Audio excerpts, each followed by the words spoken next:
Uh, yeah, perfect. Okay, this is where we are. Okay. Great. So I'll just quickly give you a background. We're doing the Maharal on Pirkei Avot, of course, and we started with the first Mishnah of the first chapter. And what we saw in the first class, which I believe the Rabbi has recorded, so it's available if you wish, is the Maharal, similar to the style of the Abarbanel, asks numerous questions about the Mishnah, which he then goes one by one and responds to them. And we got to the point of where he was explaining a very exact language. Matter of fact, you know what? Let me go back up here for a minute just to help you here. A very exact language in the Mishnah, because you see here, for example, the Mishnah begins with an emphasis on kabel, on receiving. Moshe receives the Torah at Sinai, and then he hands it over to Joshua. Joshua to the elders to the prophets, and then the prophets hand it over to the great assembly. So he asks a lot about why does it use the word to accept in the first case and then switch, because accept is upon the receiver, and then he switches the emphasis upon the giver. And then why doesn't it say between Joshua that he gave it to the Zikanim, to the elders, and why not the same question to the elders that he gave it to the prophets? And suddenly when now it comes to the Anshe Knesset Gedolah, to the Great Assembly, it returns to the language of giving. So that's kind of one awkwardness. Another awkwardness that he pointed out also is when it says that Joshua gave it over to the elders. Well, the first reference we have to elders in the Torah was when Moshe complained to Hashem that it was too heavy a burden, and Hashem said, go and pick out 70 people, which of course became later that was the predecessor to what would become the Sanhedrin, and those were called the elders. Now those elders, as the Maharal points out, probably did not live to the period of time which is called the first of the prophets, the Nevi'im Rishonim. These were Shmuel and David, and these period of time were hundreds of years later. So therefore, it really was that it should be that it should say from the elders to the elders, and then from the elders to the prophets. And even among the prophets of, let's say, Samuel, Shmuel, and Navi, he was certainly not alive in the period of time of the Anshe Knesset HaGedolah, which was led by Ezra, and that period of time was already on the return from Bavel. So it was the 400 plus years of the first temple, and Shmuel already was living prior to that period, because we know that the first temple was only first built by Shlomo Melech. So these were the kind of issues he asks, among many other questions. So now he's just going to deal with this question as, I'll just show you here again in question number 1. There is to ask, Yesh L'Shoel, what is the relationship of this receiving of the Torah, and why does this particular book, Masechta, tractate of Shas, why does this one talk about this whole idea of receiving the Torah, which we don't find any other. We don't open up the Gemara in Baba Batra, and the first thing it starts talking about is this receiving of the Torah. Why does this particular book open up with the receiving of the Torah? And not only that, Lefia Nira, it would seem that the words of this particular tractate are Musar, meaning Torah normally is associated, let's say, more with law. And here, this is talking more about, I don't want to use the word philosophy, but let's say Derech Eretz, Musar. Yeah, so therefore, why it doesn't talk about Torah at all? And yet it's talking about here this receiving of the Torah from Sinai. So that's his first question here, and that's where we left off, and that's where we're going to now go into his answer. So he says like this. I don't know if you can see my little cursor here, but hopefully. I can. Oh, good. I can. So Pirush HaMishnah Hazot, to explain this particular Mishnah, Ki kol musar roy hu la'av. Really, this idea of musar is something which is fitting for a father. We're going to get into what the word father actually means. V'lo na'a l'hokiach es bano. And actually, it's even considered pleasant for the father to be able to, I'm going to translate for 1 second this word as rebuke his son. But the example that he brings, or the proof, is from what Shlomo Melech wrote in Mishlei. Shma b'ni, listen or hearken, pay close attention, my son, to the musar avicha, to the musar that your father will give you, but al titosh, and don't take lightly the Torah of your mother. Now, just yeah. So let's talk for one second about this word musar, because musar, many people know about what's called the musar movement, famous yeshivas, Slobodka and Navardik and so on in Europe of a few hundred years ago. And musar is often translated like this word here, lohokiach, to give rebuke. But actually we see as well in our Mishnah that the word musar also means to give over. And it doesn't necessarily mean is a form of rebuke, because in our Mishnah it says that Moshe Musra, he gave it over to Joshua. It doesn't mean he rebuked Joshua, it means he gave over. And also, if you look carefully in the word lahokiach, like Rabbi Samson Foyle Hirsch likes to do, which is to be meduyak, to be very exacting in letters, we notice that the word here has the word koach, which is power, but it also has the letter yud. And yud is always a symbol of wisdom. That's why it doesn't touch the baseline. It's the only letter that, if you will, sort of floats in the heaven. And as the Gemara says, HaKadosh Baruch Hu created Olam Haba with the letter Yud, and Olam Hazeh, this world, with the letter Hey. So what rebuke and that word, which has a violent connotation, is hardly what really Musar is all about. Musar is showing the wisdom inside potential. Koach, which means strength, is the idea of being able to see something, it has power. But then, if you will, like, I guess maybe an analogy, like splitting open the coconut and finding the coconut milk inside, finding the ability to split the potential of power and to see the yud inside, to see the wisdom of why HaKadosh Baruch Hu created each and every element of all of creation. There's nothing outside of the scope of God's creation. And we know that God created the world with chachma, with wisdom. So therefore, the idea of musar is to be able to illuminate a situation by showing its holy or spiritual source. That's the idea of musar. Musar brings a person back on track with the reality of why and how things are created. And that becomes the level of Av. Now, we know, especially if you've been exposed to Kabbalah, the idea of Av and Aim transcend, just like male and female, transcend people. I mean, yes, there is a thing called a father and a mother on a biological level, and it's not to be diminished or belittled in any way or form, but it's not the only aspect. On all levels, these are terminologies which refer to forces and how they act and interact. So therefore, Av is always considered as something which is an initiating process.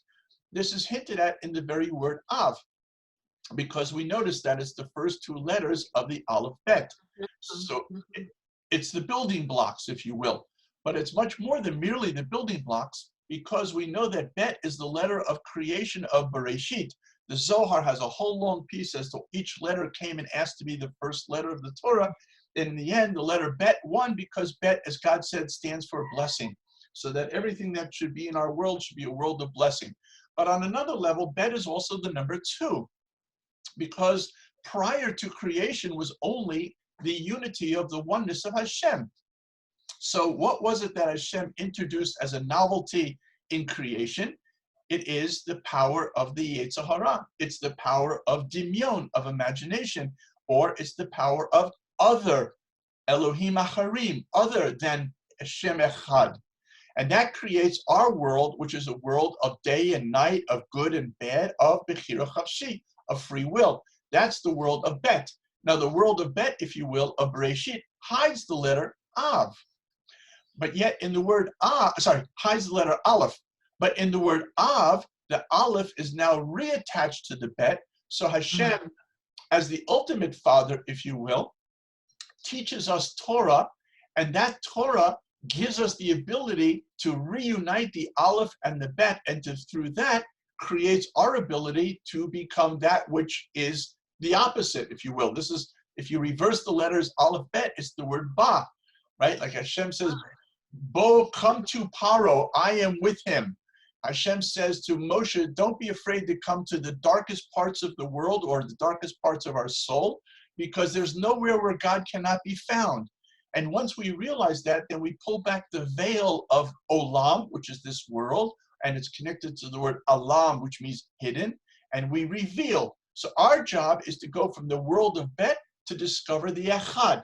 Hashem created the world where the Aleph becomes hidden and reveals the Bet. But that's why the Musar happens through the fatherly experience. In contrast is the mother. Now the mother, again, not talking physical parents, but the mother on a holy level, like Shekhinah, which is also in the feminine and so on. There, of course, it starts with the letter Aleph because there's only one God. God is, of course, beyond male, female. And therefore, the Aleph is also emanates from mother from there. But now it doesn't come to the letter Bet. Now it comes to the letter Mem, which is the middle letter of the Hebrew alphabet. So Mem represents on many levels the idea of balance. I always say if you want to be a holy person, you have to spell it W-H-O-L-L-Y, because you have to be whole in spirit and in body. You have to be able to see oneness. And that constitutes this letter of Mem, which is an interesting word by the side, because the word Mem, of course, is connected to Mayim. Mayim is creation, if you will. It's actually H2O. It's two parts Mem and one part Yud. But again, similar to the word Koach becoming Hokiach, if you take the word Mem of Mayim and you open up the Mem, in there is the Yud. Now Yud, in a certain way, I don't want to get too off into this, is a, let's refer to, I know I probably already am, Yud. No, it's just that, yeah, go ahead. No, please. I don't know how much I'm remembering, but it's fascinating. No, go ahead. It's very okay, good. It's also being recorded. I know I have to apologize. I've been told I'm the A of ADHD. So I'm trying my best to go a little slow. No, it's okay. I will listen. I will have to listen to it again. But go ahead. Continue. You were saying with a yud in the. Right. So it's sort of like if you look at what is water, it's gases, it's hydrogen and it's oxygen. There's no liquid in water, and yet when this hydrogen combines with oxygen, it creates the source of life, liquid. So too, as a metaphor, in the world of Ruchnius, spirituality, it's the Yud, if you will, which then creates the world of water. We know that the firmaments, there are two firmaments. I think that's how they translate them in English, Rakiyas. And these are both called the lower and the higher water. And this is the connection of the higher and the lower bound or held together by the Yud, if you will, of Hashem. So the mother, therefore, represents that idea of that because of its stability, and can be able to birth, can be able to create, if you will. And that's why what's that? That's the creation. That's a creative source in the. Yes, exactly. And that's why in the verse, it's interesting because if you look at the verse here from King Solomon, it's a little strange, because normally we would associate, as we'll see in a little bit from the Gemara and Kedushin, the father's obligation is to teach the son Torah. But now in the verse, the word Torah is relating to the mother, which is a good little Shavuot coming up Torah, if you will, because we know that at Mount Sinai, God gave the Torah to the women before he gave the Torah to the men, which is kind of funny. I mean, there's nothing wrong with it because man and woman, referring to physical men and women now, should all receive the Torah. But you would think, when you're giving out, let's say, weapons, you want to give your rifles to the people who are going to be on your front line using them. If you have more rifles, you want to give them to everybody because everyone can use them. But man, meaning male in this case, is commanded that man must learn and teach Torah. A woman doesn't have that obligation. She may, but she's not obligated. So therefore, you would have thought that God would have given the Torah first to man, i.e. the one who must, and then, because there's plenty of infinite Torah to go around, the women will also receive it. So why does the Torah say that the women get it first? And here's a very beautiful idea that's found in the Gemara. Excuse me. There are many times in the Gemara when the Gemara wants to praise a particular sage for his holiness, his accomplishments in learning, his greatness in character trait. And the Gemara language will be, Ashrei, happy and fortunate is the mother who gave birth to this child. Now, many commentators there ask, whoa, okay, yeah, that's nice. Don't want to diminish honor to the mother, but certainly shouldn't the father be getting the credit? The father is the one who has an actual obligation to teach his son Torah. So why is it to the mother? And the answer is given, I believe actually the Maharal himself gives this answer, but I could be wrong, is that what you really train a child, it's in that period of time between the ages of like 2 and 7, before they even go to school, before they even learn alphabet. Because what a person is teaching a child at that early stage is an outlook and attitude towards all of life. And since a child is closest with his mother, the mother's calm, hopefully, God willing, the mother's fear of God, Irei Shamayim, the mother's love of Torah, mitzvot, the mother's pride in maybe that her husband learns Torah or he's knowledgeable in Torah, whatever it should be, that child intuitively absorbs that. In fact, he even absorbed that in his mother, because we know the Gemara in Nida says that when a baby's in its mother, it learns with an angel the entire Torah. So the greatest yeshiva in the world is not Panovich or the Mir Yeshiva, it's actually in the womb of a mother. So therefore, that's why Torah is associated with the mother, because it has to be in her very bones and blood, because through that, that's what the child will really receive. And then when it comes to the practical applications, the derech eretz and the actual learning the Torah, that falls under the category of the Musar, which is what the father gives. Okay, I know I took a long little. No, I'm also interested in the Shema here, Shema Bani, because that's taken from the, it's when you're supposed to teach your children, Shema Israel. That that's also, I think, hints or at this function of the father, that he has to teach. Yes. The words words of God. That's true. I mean, Shema is, if the Gemara says you can read it backwards, Ayin Mem Shin, Ol Nokal Shemayim. It means the yoke of heaven. That's why when a person says Shema, they should be thinking about taking on the yoke of heaven for themselves. And Shema is a much deeper word of hearing. I know in English, ye old English, we might use the term hearken. It means to really be attentive as opposed to simply hearing something like a noise in the background. So yeah. Would it have been usual to use that word in this, like this Mishlei that's Shlomo, or would it echo also that idea from the Shema? Well, perhaps. I mean, obviously, Shlomo Melech was very meduyak, exacting in every word that he chose. So the Shema is like, listen, this is not something like a casual conversation. This is something that's really important. A person, B'ni again doesn't mean son, it means child. It means that the children should really be attentive to their father's hadracha, their directions, as well as their mother's Torah.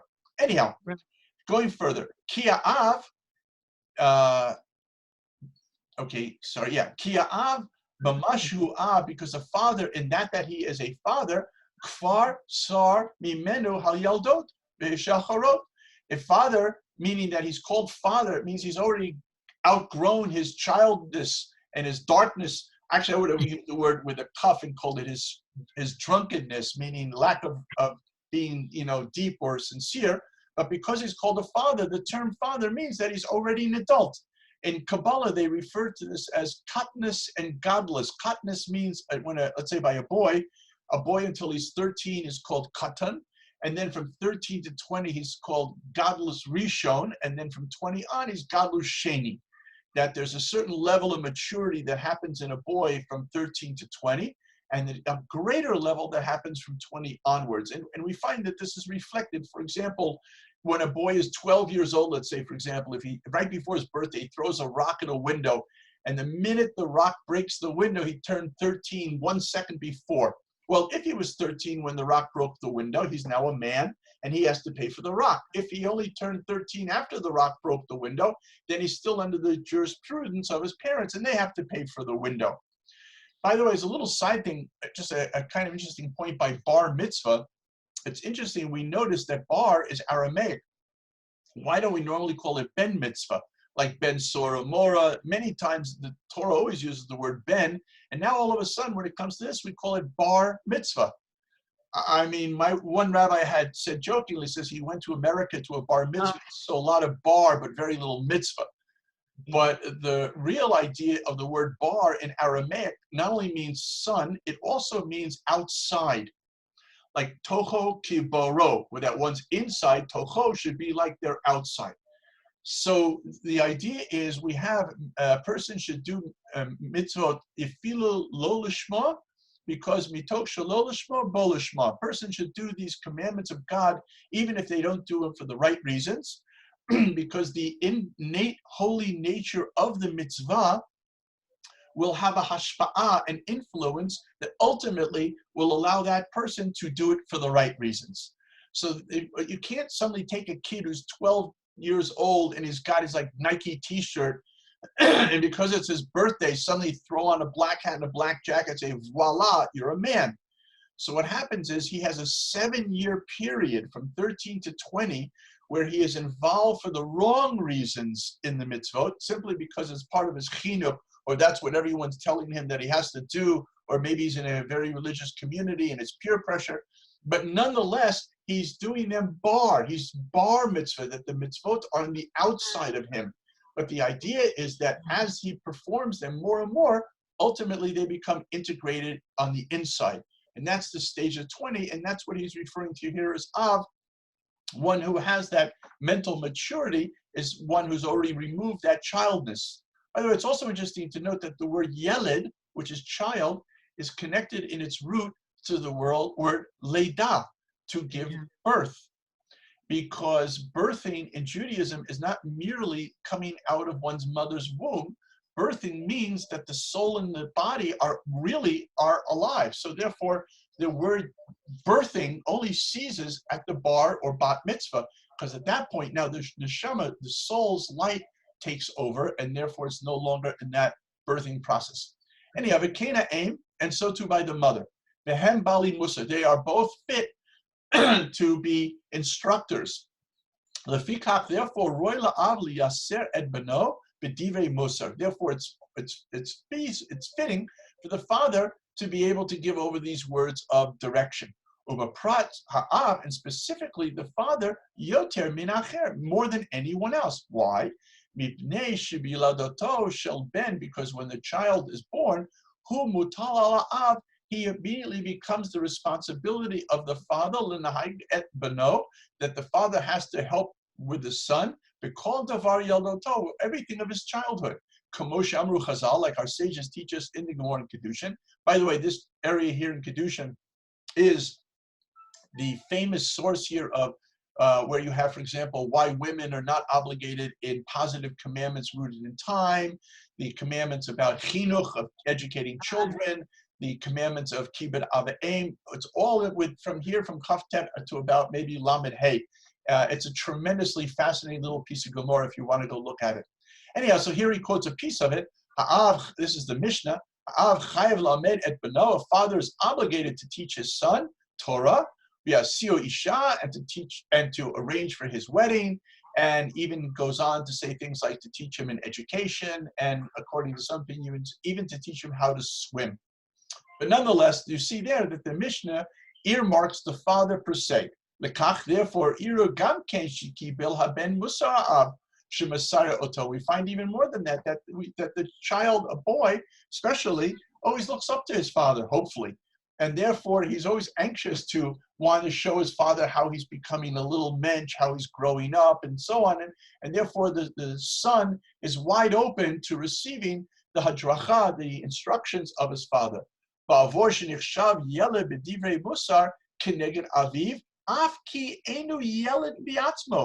This relationship of a father and a son, now meaning actual father and son, continues forever. Even if this son is now 40 years old, he's no longer a child per se, he will always be a son to his father. I just remember, I don't know if you knew this cartoonist, Graham Wilson. He once had a cartoon where you saw a fully grown adult man with a fully grown woman, obviously his girlfriend or his new wife, and they're coming to his parents' home. But in Graham Wilson's wild style, they're actually very teeny, reaching up for the front door knob. And he's saying, wow, just like I remember as a kid. So, there is that. I remember we used to go to my grandparents. The minute I'd walk in the door, I would always, no matter what, I would just start to get tired. I mean, there's just something about that uniqueness, and therefore that's the relationship. As he says, even if the child is no longer physically a child. And since this particular chapter wishes to speak in the words Minha Moisrim Toivim Vayusharim, they want to talk about the good and straight. I'm just going to raise the page here. Instructions.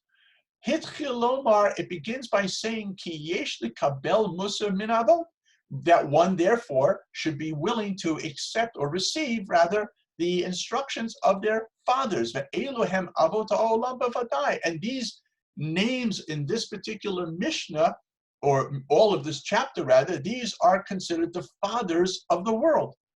Ki nikshav Moshe av la'olam b'vadai, because Moses was considered like the father of the whole world. V'nikshav Yeshua, and so was Joshua mina avot ha'olam. He too was like that. Shehu kibela Torah mi Moshe, in the fact that he received the Torah directly from Moshe. And because of that, Nikra Yeshua Av Olam. Ba'olam. He's also called Father of the world. V'kein Zikanim, and so too by the elders, V'kein HaNevim, and the prophets, V'kein Anshi Knesses HaGadola, and so too the great assembly. Kulam b'shvil kabbaltam HaTorah hem Avot Olam. Precisely because they were in this lineage of the receiving of the Torah, they qualify to be called fathers of the world.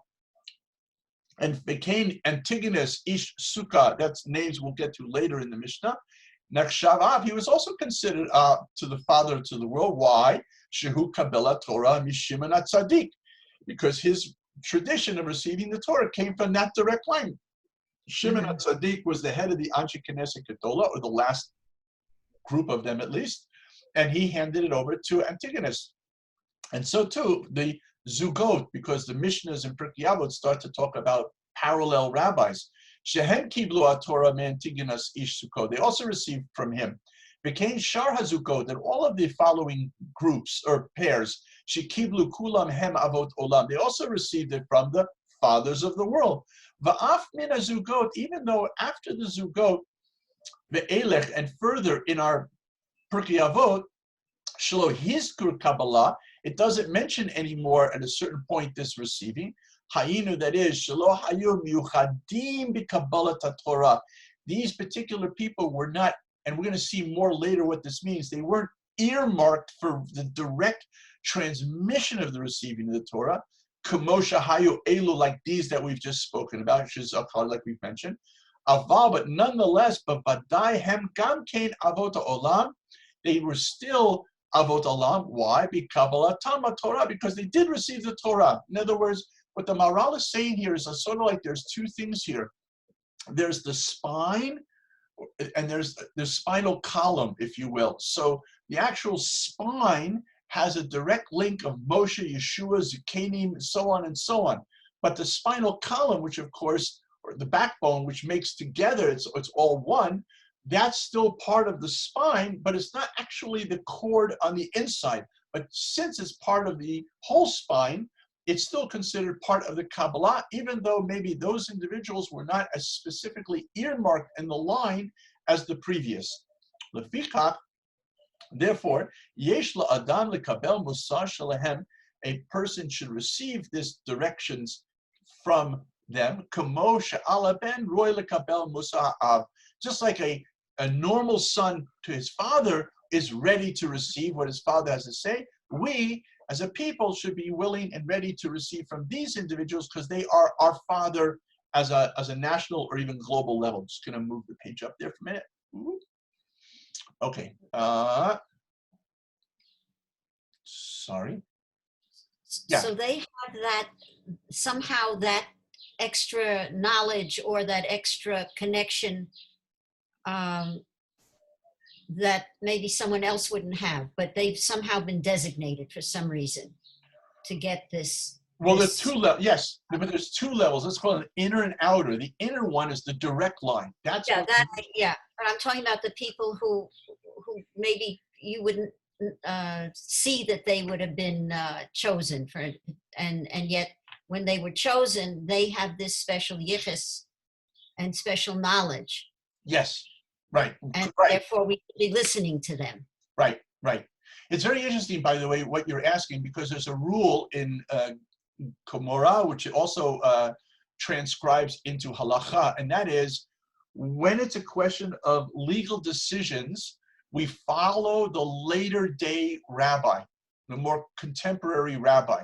So let's say, for example, Rav Moshe Feinstein, Zechron Bracha, said one thing, but the Chafetz Chaim said another. So then normally one would follow Rav Moshe, because the theory is that the more that time has gone by, the more the contemporary authority has had a chance to see a greater spread of information, as well as to know how to implement it in current situations. But when it comes to, let's say, midrash or traditions of what actually happened at Mount Sinai, or Abraham being thrown into the fire of Nimrod or whatever, so then it's the opposite. Then the earlier source is the more reliable source, and the feeling is, of course, because that earlier was closer to the actual event itself. So these people, those that are designated, if you will, these are the ones that are, if you will, kind of on the inner circle, who are getting the most succinct, undiluted translations, as opposed to the rest of us who, might be down a stream far from the ocean where they are, but at least it's coming from the same source. Yeah. Okay, so that's why he says this again. 1 second, I have to. Right? I have a cat. Oh, okay. So Kediksiva, it says Shema b'ni Moshe Avicha, like it says. Okay, Lekach, therefore, Etzel Anche Knesset Hagdola, when it comes to them, Acher Sheyizkor, after it mentioned, and the prophets and Nevi'im gave it over to the Anche Knesset Hagdola, and they said three things. Klomar, that is to say, Shem Hayu Avot Olam. They now had the stamp of being called fathers of the world. Lefishi Kiblu Torah, because they now were on that direct line of the transmission. And because of that, Roy, it was fit and pleasant, lehem, for them to give the direction to the world. Otam Shinichavu Avot Olam, because of the fact that they have this designation. Lekach Nikrat Meseket Zot Meseket Avot. Therefore, that's why this Gemara is called Avot.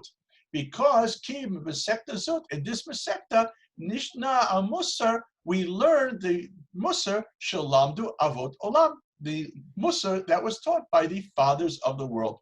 Ubezei Taretz Hashela Rishona. There in that, we answered the first of what he has about 8 or 9 questions on this first Mishnah. Okay, let's jump into the next one. That's actually not the next one, it's still part of the first one. That answers 1A. Now we're going to go into 1B. Amnam, nonetheless, Mash Amar Moshe Kibel Torah Sinai. We have a problem. What does this mean that it says Moses received the Torah from Sinai? V'lo Amar Shekibel Torah Mipia Kadosh Baruch Hu. Right? The more appropriate text would be that he received the Torah from the mouth of God. Didn't receive it from Mount Sinai. Right? So he's going to go into this. Before we do, though, I'll just tell you, there's a very beautiful Baal Shem Tov on this, who asked the same question, and he says that the idea was, as we know, there's a medrash that says actually Mount Sinai is Har Moriah. It's the Temple Mount. And again, in the miracle of nature having no order whatsoever, except in our brains, we think there's order. So the mountain was removed from from Jerusalem, and went down to Mount Sinai to become Mount Sinai, so that the Torah should be connected with Mount Moriah, which, by the way, is more than a medrash. It has a lot to do why the Sanhedrin physically had to also sit on the Temple Mount, because Sanhedrin, of course, represents this tradition of Torah, and there had to be this interlocking of the Torah together with the Mount Sinai experience, obviously. So that's why we had that with the Sanhedrin here as well. Anyhow, the point I wanted to make is that there were various, Gemara says there were various mountains that argued as to whom should be given the Torah. And the reason that Mount Sinai was accepted, as the Baal Shem Tov then picks up on, is because it was the smallest of all the mountains. So the Baal Shem Tov says, why would that be the criteria? Because the key component to success in learning Torah is not your IQ, it's humility, to be humble. That's why Moses is qualified as the most humble of all people. And precisely because he was the most humble, he was the one that could go up on Mount Sinai and receive the Torah. Because, you know, they say asked the Kutzker Rebbe when he was a little boy, where was God? Where is God? And the Kutzker Rebbe said, wherever you allow him to be. Meaning, like the joke, they say the word ego is an acronym of edging God out.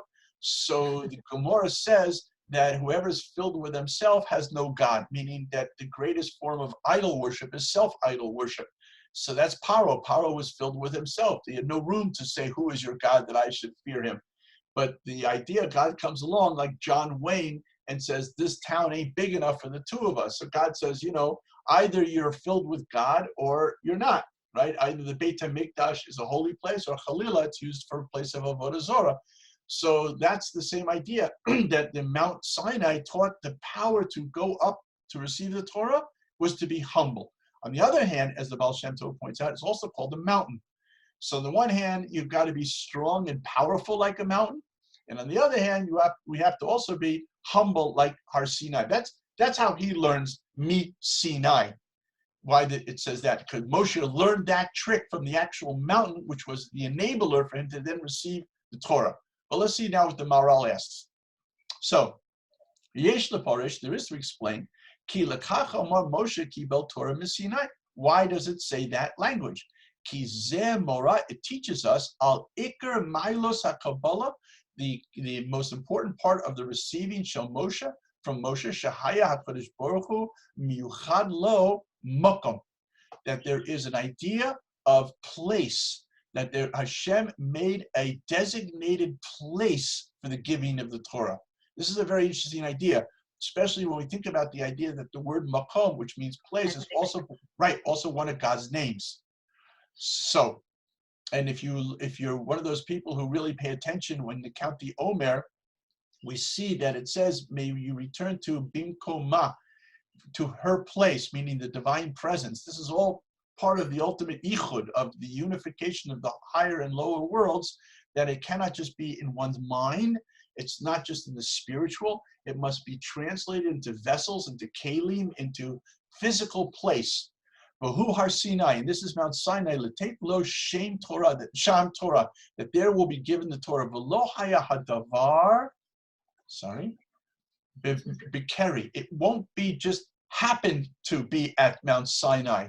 K'tiksiv etzel nevi'i umot, like it talks about by the non-Jewish prophets, specifically Bilam. It says Vaikar Elokim El Bilam, that Hashem happened to speak to Bilam, as we see in Bamidbar, which, by the way, I'm sure you know that is one of the explanations why there's the little aleph at the beginning of the middle book of the Torah, Vaikra, because Moshe didn't want the aleph to be there. Moshe wanted it to be this word Vaikar, because Moshe didn't want the people to say that Moshe was greater than Bilam, which in many ways he actually wasn't, but we're not going to go into that now, because he felt that this way, if he used the same language by both, then people would say, oh my gosh, look what the Jews did with their leader, Moshe, why couldn't we do that with our leader, Bilam, and also become a holy world? And God said, no, I don't call you Moshe haphazardly, I call you Dafka. And that's the word Vaikra as opposed to the word coincidence. And so they compromise, if you will, in the little aleph. Obviously, there's a lot more there, but that's just one thought. So anyhow, Shaloh, yeah, sorry? No, it's fine. Shaloh haya miyuchad alav makom kavud l'daber, because by Bilam there was no particular place where God addressed him. And also it doesn't say that, meaning back to Moshe, that he received the Torah from God. If that's the way he spoke with him, lo nikra Kabbalah, because if it was just coincidence by haphazard, that's not really called receiving. Receiving is you call somebody in specifically and say, call them to your office, say, here, take this document. It's not like you're walking down the street, oh, look who's over there. Hey, Joe, can you come over here and take the document? Kivin should be mikraya, because then it just happened, but rather had to be designated. Ki hamakabel, one who receives mikabel, they receive mina note, they're receiving specifically from the giver. Asher mikaven lemasolo, who had the intention specifically to give it to him.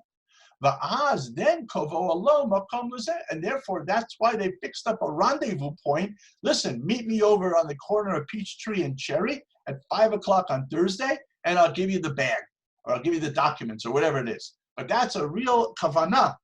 Lekach, therefore, Amra Moshe kibel Torah miSinai. That's why it says that Moshe took the Torah from Sinai. Shahayim yuchad mokam lekabela zot, because this was the designated place. V'lo hayakan kabbalah b'mikra klal. There was no haphazard, no coincidence. It was all specifically designed to be this way. So I just moved the page up.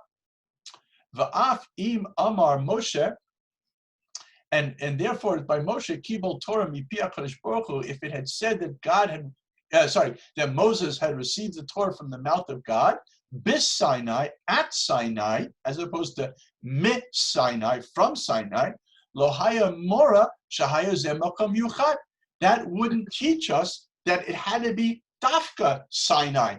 It would just sort of be a, incidental. Aval kasher amar Moshe kibel Torah mit Sinai, from Sinai, Ratzon lomar, that's teaching us, wants to say, ki haya Sinai miuchad lezeh, Sinai dafka.